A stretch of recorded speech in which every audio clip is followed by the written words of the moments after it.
ஆனால் நம்ம சாப்பிட்றது ஐஸ்கிரீமா? எத்தனை பேருக்கு தெரியும் இதுக்கு பேரே ஐஸ்கிரீம் என்று சொல்லக்கூடாது என்று உச்சநீதிமன்றத்தில் ஒரு பெரிய வழக்கு நடந்து இது ஐஸ்கிரீம் இல்லை என்று கூட தீர்ப்பு வந்தது. நம்ம யாருக்கும் தெரியாது. நம்ம வாங்குறது கடையில் பெரிய பெரிய நிறுவனங்கள் கொடுக்கக்கூடிய ஐஸ்கிரீம் எல்லாம் ஃப்ரோசன் டெசர்ட்.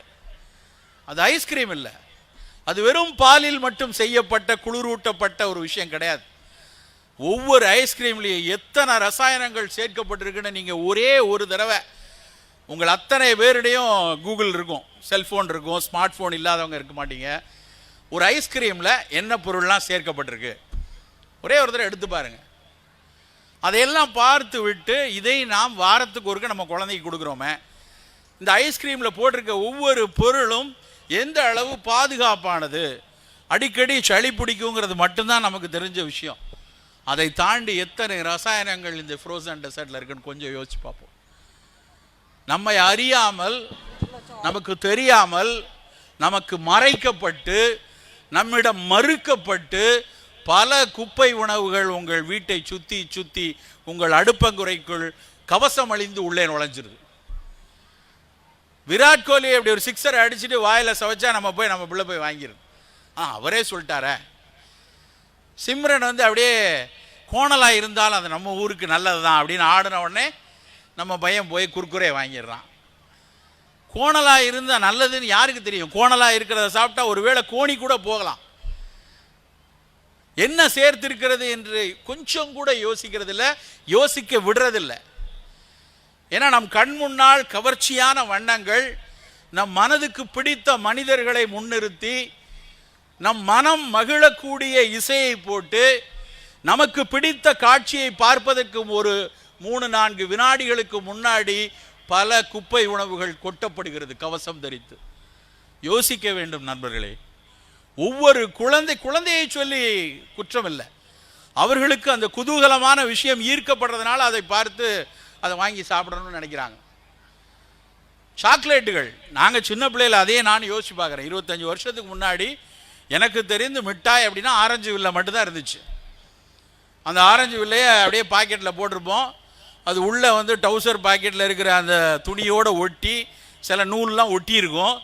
அதுக்கப்புறம் எப்போவாது அதை எடுத்து நூலெல்லாம் பிரித்து ஓரத்தில் வச்சு அது வேகமாக கரைந்து விடக்கூடாது என்பதற்காக ஒதுக்கி ஒதுக்கி ஒதுக்கி அரை மணி நேரம் 3/4 மணி நேரம் அந்த ஆரஞ்சு வில்லையை சாப்பிடுவோம்.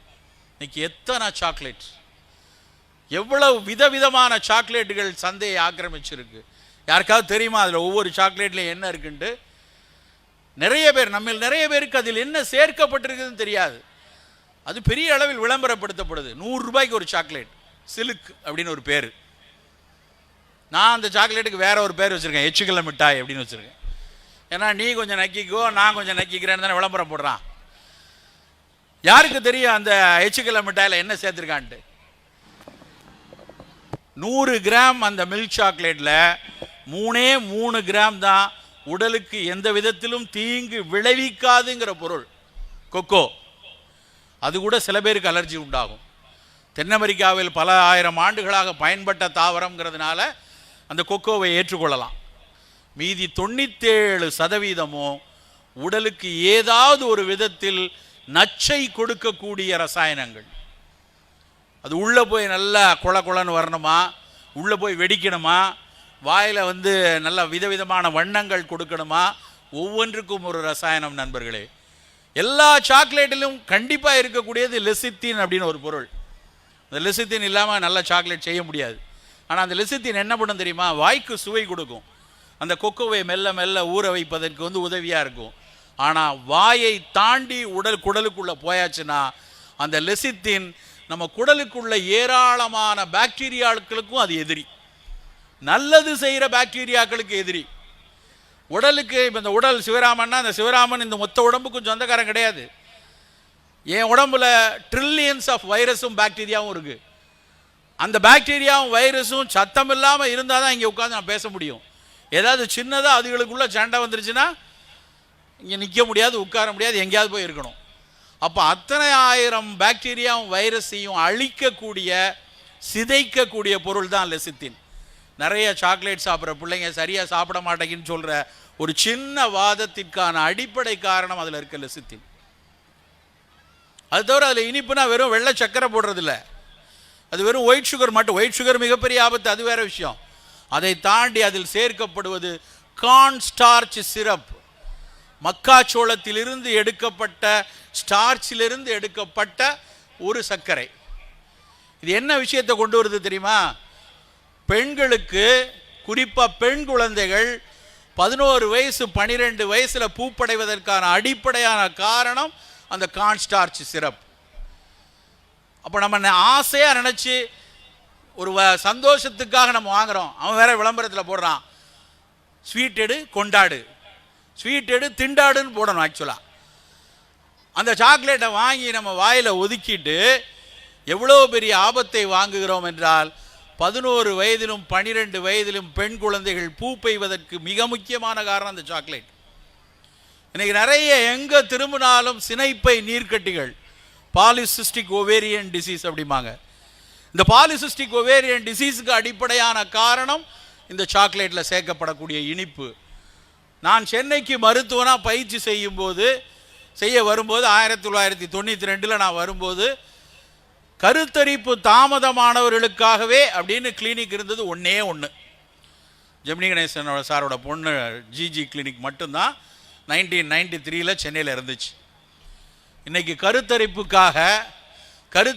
தாமதத்துக்காக, இந்த இன்ஃபர்டிலிட்டிக்கு அசிஸ்ட் பண்ணுறதுக்காக உள்ள மருத்துவமனைகள் சென்னையில் மட்டும் 250 தாண்டியாச்சு. இந்த பக்கம் ஈரோடில், கோயம்புத்தூர்லாம் சொல்ல வேண்டாம். எத்தனை மருத்துவமனைகள், எங்கே, ஏன், எதனால் வந்துச்சு? எல்லாம் நம்ம உணவு பழக்க வழக்கத்தில் ஏற்படக்கூடிய மாற்றங்கள். மிக அருமையான உணவு கலாச்சாரம் நம்ம ஊரில் இருக்குது. நம்ம ஊரில் பல ஆயிரம் ஆண்டுகளாக இதை சாப்பிடணும், இதை சாப்பிடக்கூடாது, இப்படி சாப்பிடணும்னு சொல்லி பல உணவுகளை நமக்கு படைத்திருக்கிறார்கள். ஆசார கோவை என்று ஒரு நூல், 1600 வருஷத்துக்கு முன்னாடி வந்த நூல். அது 14 கீழ்கணக்கு நூல்களில் ஒன்று. தமிழாசிரியர்களுக்கு தெரியுங்க, கிட்டத்தட்ட 48 பாட்டோ 40 பாட்டோ தான் இருக்குது. ரொம்ப எளிய பாடல்கள், எவ்வளவு அழகாக எழுதியிருக்காங்க தெரியுமா? வியந்து போகிறேன் ஒவ்வொரு தடவை படிக்கும் போதும். எப்படி சாப்பிடணும்? நின்று உண்ணார், நின்றுக்கிட்டு சாப்பிடாத. ஆனால் இன்றைக்கி எங்கே நம்ம என்ன பண்ணுறோம்? ஒரு பணக்கார விருந்து அப்படின்னா நின்றுக்கிட்டு தான் சாப்பிட்றது, பஃபே. அவன் முதல்ல சொல்லியிருக்கான், நின்று உண்ணார், நின்றுட்டு சாப்பிட்டேன்னா சரியாக செரிமானம் இருக்காது, நல்ல சமணம் கூட்டி உட்காருன்னு முதல்ல சொல்லியிருக்கான். கிடந்து உண்ணார், படுத்துட்டு திங்காத. நம்ம வீட்டில் சோஃபாவில் அப்படி கையை காலை போட்டு ஆனந்த சயன கோலத்தில் தான் பல பிள்ளைங்க சாப்பிடுது. பார்ப்பதுக்கு சாதாரண விஷயமா தெரியும், இதில் என்ன சார் இருக்க போகுது அப்படின்னு. கொஞ்சம் சீரண மண்டலத்தையும், கொஞ்சம் உடலில் சீரண மண்டலம் அமைக்கப்பட்டிருக்க விதத்தையும் பார்த்தா எவ்வளவு தெளிவாக இந்த விஷயம் சொல்லப்பட்டிருக்குன்னு தெரியும். தலை தித்திப்பு கடை கைப்புன்னு எழுதுறான். தலை தித்திப்புனா முதல்ல இனிப்பை சாப்பிடு, கடைசியில் கசப்பை சாப்பிடுங்கிறான். நம்ம முதல்ல போய் என்ன சாப்பிட்றோம்? நேராக போய் சூப்பு, நல்ல ஹாட் அண்ட் சோர் சூப் இருக்கா சார் அப்படின்னு கேட்கணும். பேய் பசியில் இவன் இருப்பான், ஆனாலும் ஐதீகம் என்னென்னா சூப் சாப்பிட்டுட்டு தான் சாப்பிடணும். யார் உருவாக்கி கொடுத்தது? மேற்கத்தியர்கள். குளிர் பிரதேசத்தில் இருக்கிறவங்க வணிகத்திற்காக ஒரு இடத்துல 2 பேர் பேசும்போது அந்த பேச்சை நீட்டிக்க வேண்டும் என்பதற்காக, பசியை தூண்டுவதற்காக, அதுக்கு பேர் அப்பிடைசர். பசியை தூண்ட கொடுக்கப்பட்ட அந்த சூப்பை போய் நம்ம பேய் பசியில் ஏன் சாப்பிடணும்? ஏற்கனவே உள்ள அமிலம் கொட்டிக்கிட்டு இருக்கு, இதில் இவன் ஹாட் அண்ட் சோர் சூப்பை சாப்பிட்டா அதுக்கு பேர் சூப் இல்லை, வயிற்றுக்கு வைக்கிற ஆப்பு. அப்புறம் ஏன் பாதி பேருக்கு கேஸ்ட்ரைட்டிஸ், அசிடிட்டி, சின்ன பிள்ளைங்க 6 வயசு பிள்ளை வயிறு எனக்கு கேஸ்ட்ரைட்டிஸ் அங்கிள் அப்படின்னு வருது. காரணம் என்னன்னா இந்த குர்குரே, இந்த சூப்பு, இந்த மாதிரி உணவு கலாச்சாரத்தில் நடக்கக்கூடிய விஷயம். நண்பர்களே, நம் மரபு பல விஷயங்களை மிக தெளிவாக நமக்கு அடையாளம் காட்டுது. ஆசார கோவையில் ஒரு வரி வருது, நான் ஒரு முறை படித்து அரண்டு போயிட்டேன். குளிக்கிறதுக்கு நீ ஒரு குளத்தில் போய் குளித்து விட்டு வந்து அந்த துண்டு போய் கட்டிட்டு போய் குளிச்சேன்னா, குளிச்சுட்டு வந்து துண்டை தண்ணியை ஆற்றுல குளத்தில் பிழிஞ்சு விட்டுறாத. அந்த துண்டை நீ மணலில் தான் புளியணும், உன் உடலினுடைய மலினங்கள் அந்த துண்டில் இருக்குன்னு எழுதியிருக்கான் சார். எவ்வளவு ஒரு சூழலியல் அக்கறை அன்னைக்கு இருந்திருக்கும். ஒரு ஆற்றினுடைய நீர் கெட்டு போகக்கூடாதுன்னு 1500 வருஷத்துக்கு முன்னாடி யோசிச்ச கூட்டம் நம்ம. இன்னைக்கு எத்தனை ஆற்றை காணோன்னு யோசிச்சு பாருங்க. நொய்யலை காணோன்னு தேடிக்கிட்டே இருக்கோம். தண்ணியை திறந்து விடாதன்னு விவசாயிகள் எங்கேயாவது போராட்டம் நடத்துவாங்களா? சோப்பா வருது சார், நுரையா வருது சார், திறந்து விட சொல்லாதீங்க அப்படின்னு சொல்லி போராட்டம் நடத்தக்கூடிய ஒரே துரதிருஷ்டவசமான இடமாக நாம் மாறிட்டோம். நண்பர்களை, நாம் மரபை நிச்சயம் மறக்கக்கூடாது. நல்லா புரிஞ்சுக்கணும். பழமை வேறு, மரபு வேறு. பழையன கழிதலும்னு பார்த்துருக்கோம். பழையன கழிதலும், ஆனால் மரபை கழிக்க சொல்லலை.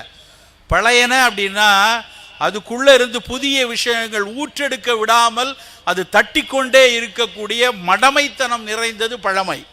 அந்த பழமை தூக்கி எறியணும். ஆனால் மரபு என்பது பழையதையிலிருந்து பிறந்து புதிய விஷயங்களை உள்வாங்கி மரபை முன்னிறுத்தக்கூடியது தான் மரபு. அது நமக்கு வேணும்.